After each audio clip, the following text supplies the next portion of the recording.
अस्सलामुअलैकुम गाइज़, अभी ये मैं आपको जो इलाका दिखा रहा हूँ ये चहला बंडी है। चहला बंडी तो ये जितना भी आपको एरिया नज़र आ रहा है ये ज़लज़ला 2005 में जब ज़लज़ला आया हुआ था तो इस ज़लज़ले में ये पहाड़ गिर गया था ना।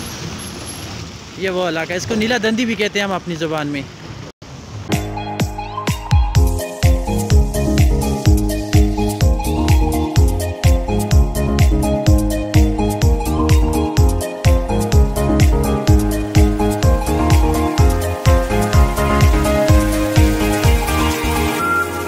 Mohammad Iqbal Khan government boys high school Chahla Bandi की इमारत है।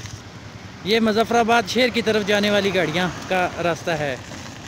और ये सामने जो इलाका नज़र आ रहा है आपको, गांव नज़र आ रहा है, ये माकड़ी, इस जगह का नाम है माकड़ी।